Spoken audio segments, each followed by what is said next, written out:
ఏం దేశం రా మనది, లుచ్చా దేశం, కకృతి పడే దేశం. ఆఫ్టర్ మన ప్రాణాలు నిలబెట్టే డాక్టర్ని కూడా వదలలేదురా.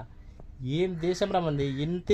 ఇంత జరుగుతున్నా కూడా కేంద్ర ప్రభుత్వం చూస్తుందంటే నరేంద్ర మోడీ గారు ఎంత అవమానం అనుకోవాలి.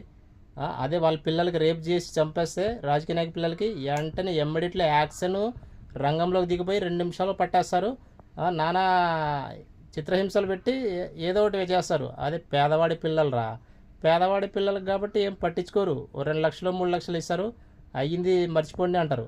వద్దురా బాబు, ఆడపిల్లల్ని కనకండి, ఆడపిల్లల్ని చదివించకండి దయచేసి. ఏం చేస్తారు చదివించి? కలెక్టర్ చేస్తారా, డాక్టర్ చేస్తారా? ఇదిగో ఇలాంటి మృగాలకు బలైపోవాలి. ఒక స్వేచ్ఛ లేదు ఆడదానికి తిరిగేంత స్వేచ్ఛ. మనదేం దేశం రా బాబు, మళ్ళీ బ్రిటిష్ దేశం అయిపోతుందండి మంది. నాకు అర్థం కావట్లేదు. ఏం మేపుతుంది? అలాంటి వాళ్ళకి వెంటనే చంపేయాలి, కాల్ చేయాలి, లేకపోతే ఉరిస్క్ చేయాలి. ఎందుకు వేయట్లేదు చెప్పాలి, ఎందుకు వేయట్లేదు? అది